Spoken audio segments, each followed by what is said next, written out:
Welcome to the Apex Sunday podcast hosted by John Dowsett and myself, Robert Ross. And John, we're going to talk about Portimao. And I'll start with the circuit itself. They call it the roller coaster for good reason. I know you're a fan of elevation changes. Oh, yeah. This one has them in spades. And it seems very challenging. Like that first turn in practice, they were just sliding off it all the time. By the time the races started, we didn't see too many people going off there. And then those last two corners, just amazing to see the bikes go through there. Alex Marquez in particular was fast. The race wasn't too good, so the circuit doesn't always make for a great race, but I still think this is one of my top circuits. What about yourself? Loved it. Mhm. I mean, my God, I would love to do that track. Yeah. It just looks absolutely spectacular. You know, there's one of the reasons I like elevation changes is it really plants you as to where you are on the track. When you do a flat track, it's harder to get your braking points. It's harder to figure out where you are on the track. Really, like it's hard to believe, but you can learn a track really quickly when there's elevation changes, and it's just more exciting. It's just more fun. And a lot of blind corners as a result too, right? Right. Which makes it Yeah. challenging. So Yeah. it's hard to believe F1 raced here. Did they last year? During the pandemic, for sure. It's such a small, short circuit that Yeah. they say it's even too small for the MotoGP bikes. But let's move on to the sprint then, which probably the best sprint of the season, at least for the dicing at the front between Alex and Pedro.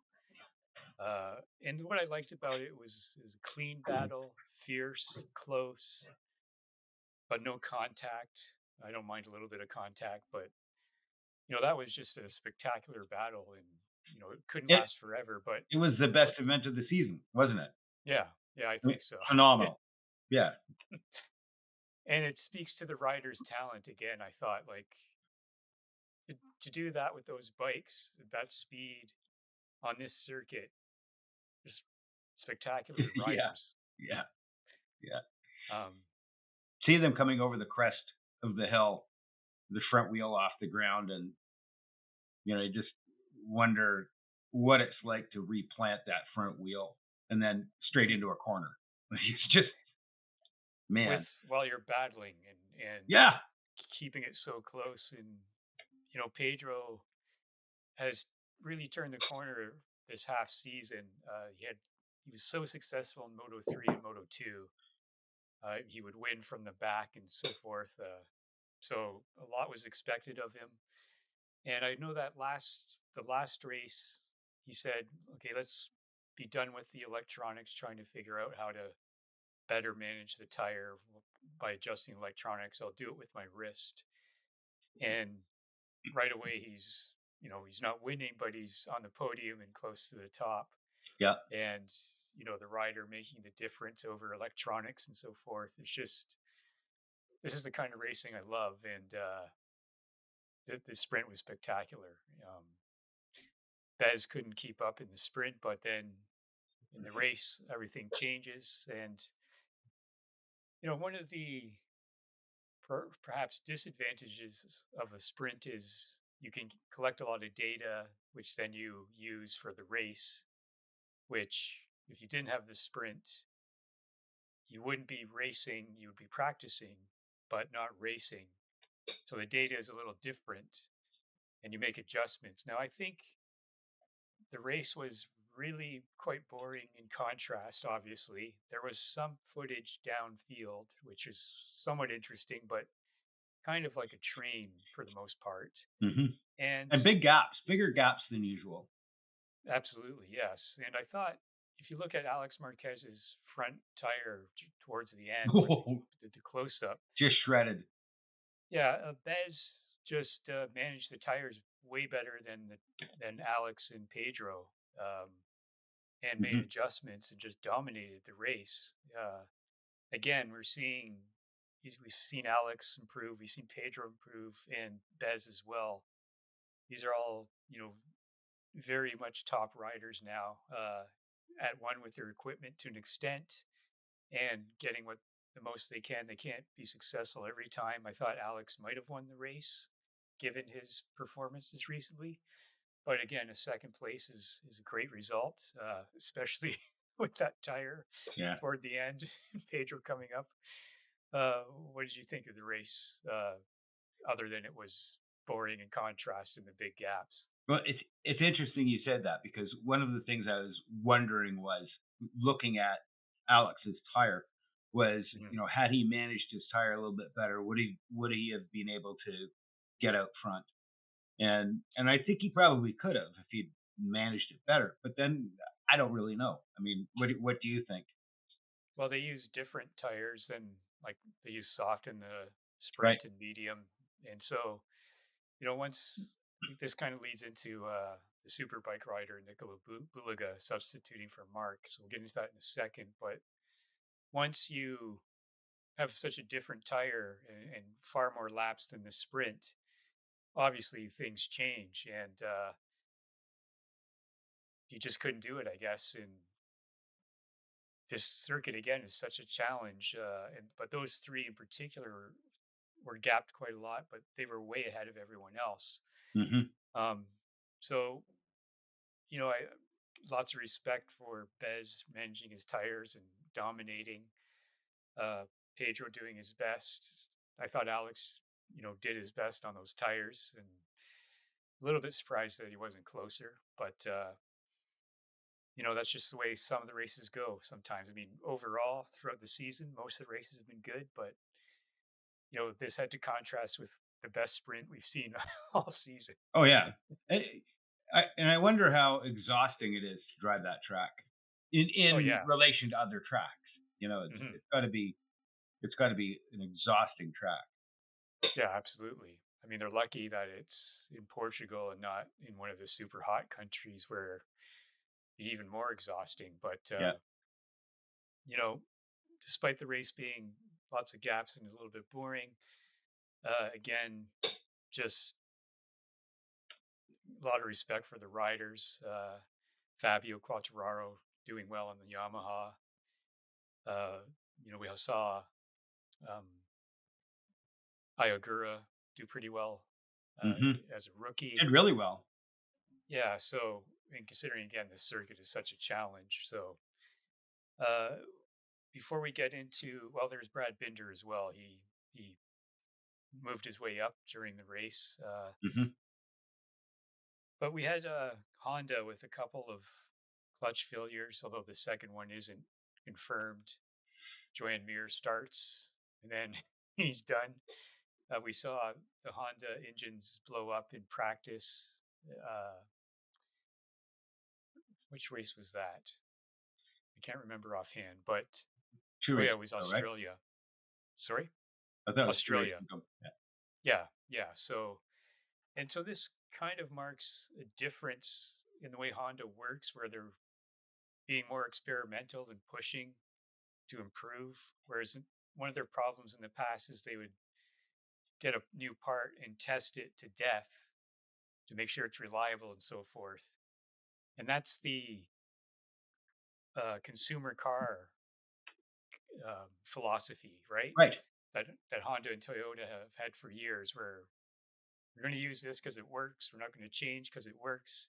Yes. That's great for consumers, but that's not great for racing. No.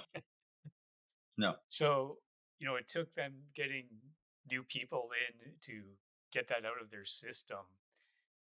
Because in the past, like, oh, we don't want to show failures and so forth. But if you're not developing, you're failing by losing all the time. So, Hmm. Honda's making advances, but to me, these failures are a sign of they're pushing and pushing, and that's just what's going to happen. So unfortunate for Joan Mir because he probably would have been in the group beyond the top three, but that's just the way it goes when you're developing a bike and you're moving on the way up.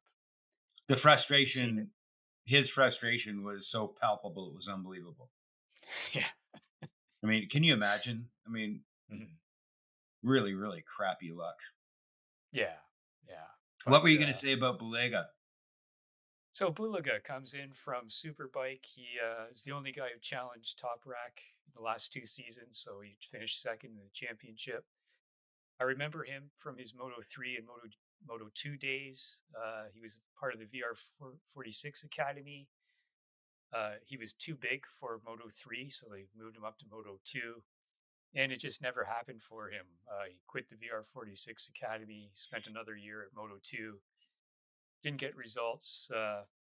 So then he went to Superbike, the category beneath it, Super Sport.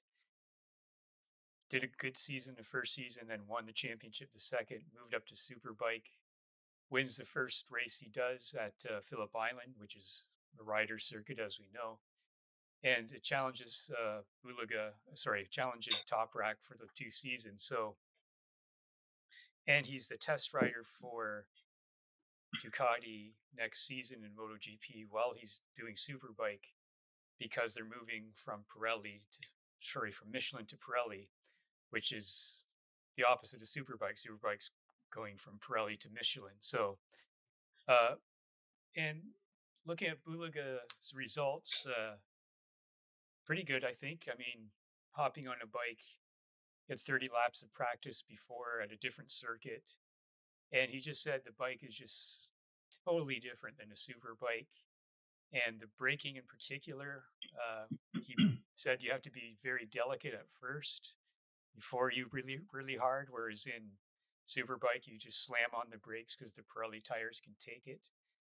And he said that, however, that the biggest difference was the tires, trying to figure out the tires. And this speaks to, again, what we said earlier with, soft tires in the sprint, medium tires in the race, and getting the tires to work in motorsports, regardless of 2 wheels or 4, is a big issue.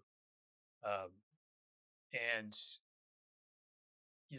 we'll see if the Pirellis allow for more aggressive braking once they're in MotoGP. But I have to think that the bike that's on top of those tires also makes the tires perform quite differently. Absolutely. What do you think? Oh yeah. Yeah. And super bikes are a completely different animal, aren't they? They're heavier. Mm-hmm.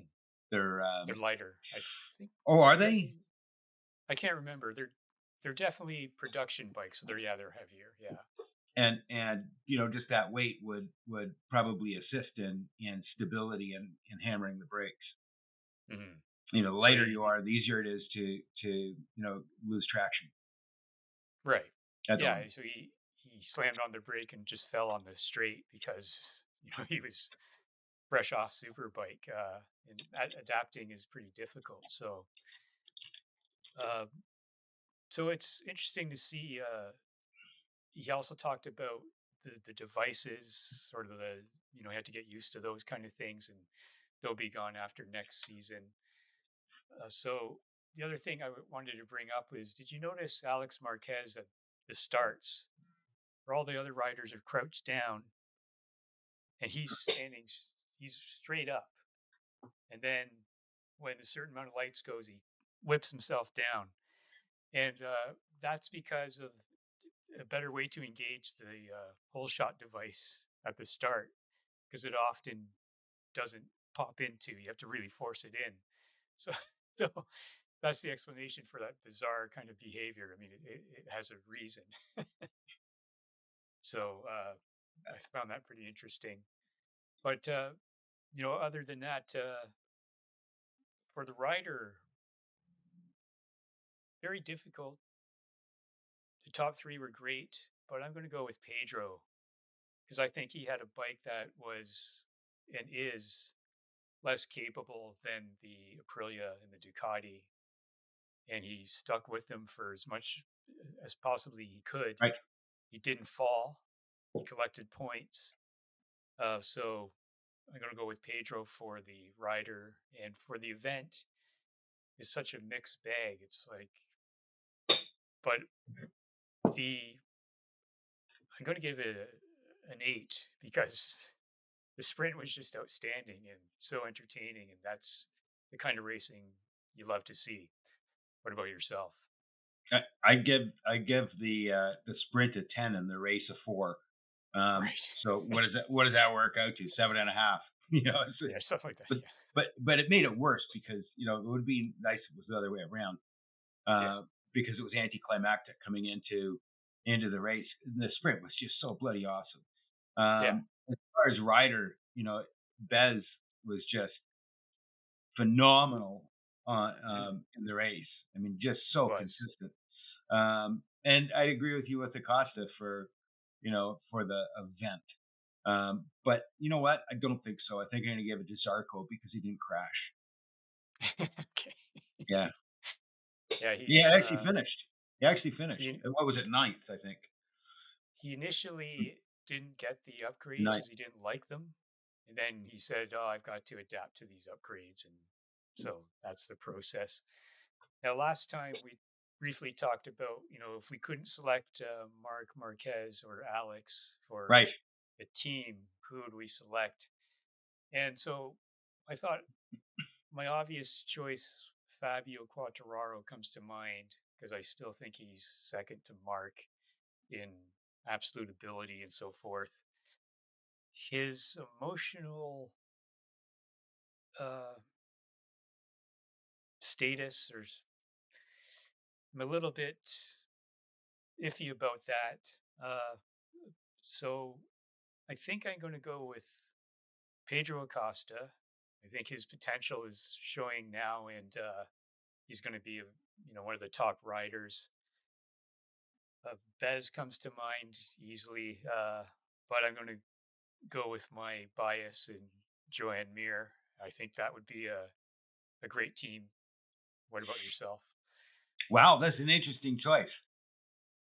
I Um, find like the way that Joanne was riding in the last race and throwing that bike around, uh, eh, similar to the way that Pedro races as well. So those two on a bike would probably have similar kind of input and like the bike as much as they can with that, like develop it to their type of taste. So that's why I've selected those two.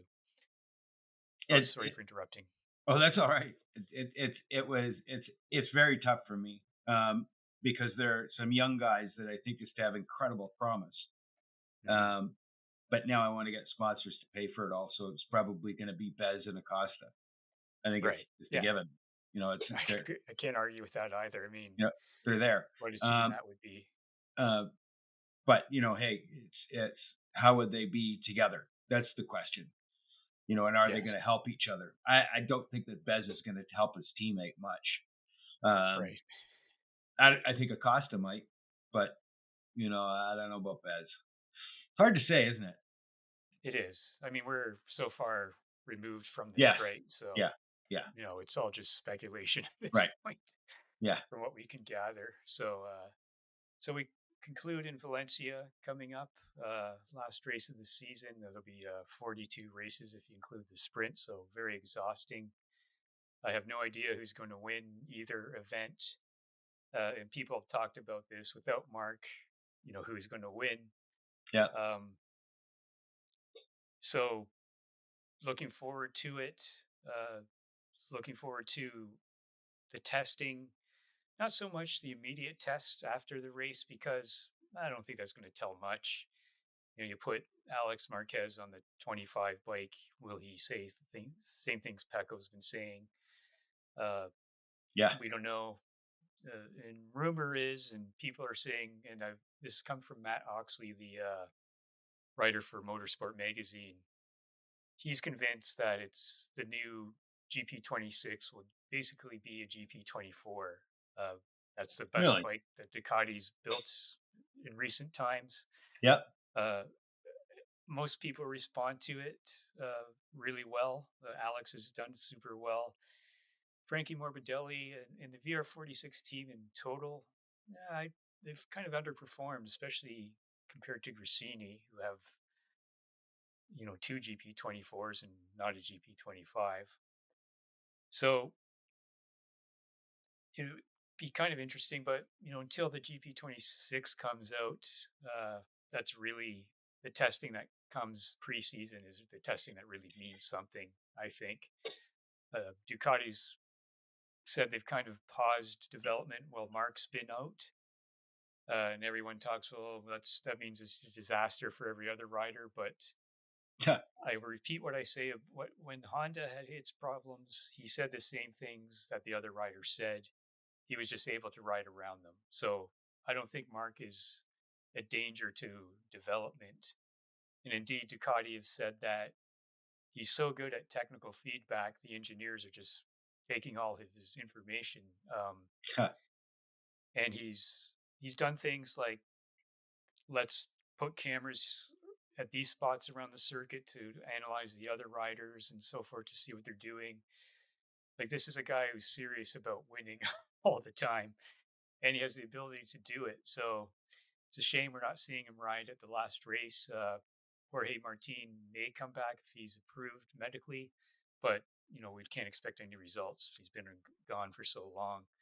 But the other factor, I think, going into next season is the change in the whatever the Ducati is going to be, and how is Jorge going to get along with Aprilia and Bezz and the new bike when he kind of wanted to leave them earlier in the season.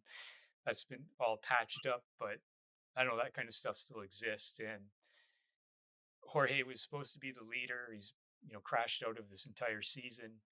Bezz has never developed a bike before. He's just done an outstanding season, and so I think Bezz has to have equal status with Jorge. What do you think about these Well, kind of things? that's a big statement. That's a big statement. But probably, I mean, he's got the he's definitely got the bit between his teeth, and he's definitely learned an awful lot. Yes. So, can you say he's not good at developing now? I don't know. I mean, maybe he's stepped right up and figured it out. Mm-hmm. Mm-hmm. Yeah. Yeah, I mean, he doesn't have a championship like Jorge, but no. We'll see. That's so it'll be good to have Jorge back next season and see how that goes. Two very good riders at Aprilia. So, anyways, what's going to happen with KTM? They're definitely going to be racing next season. That's settled. But the season after, who knows? Right. Some people are arguing that the Indian company that owns them now will kill what KTM was traditionally known for, the dirt bike racing, all those championships. Endurance racing, because in India, they don't do dirt bike racing that much. They market road bikes. But KTM is not in Superbike, which is, a souped up road bike. Questionable whether, very few people can actually afford the super bikes and ride them on the road anyways. Yeah. But if KTM pulls out, there is a rumor that a Chinese company, I've forgotten the name of them, they're big in China, might buy KTM's assets and run a team in MotoGP. So that'd be great. Yeah. And people have been asking BMW to get into it because they're in Superbike, but they said no, not anytime soon. So that if the Chinese company buys them and keeps the core of the team intact, and make some changes, because KTM have been around for quite a while and still haven't produced an absolute top bike. They'll have a bucket load of money, and if it's managed properly, we could just have another stability. Now, if they pull out and they're not replaced, then Pedro's going to find a ride easily. Brad Binder, I don't know. He probably deserves one. He's had the season hasn't been good this season, but no, he's still a good rider, I think. Vinales is coming back for the final race. He's up and down. He was looking very promising before his shoulder injury. So, we'll see. We'll see. Anyways, talk to you later after the next race. Thanks, Rob. Cheers. Bye-bye. Bye.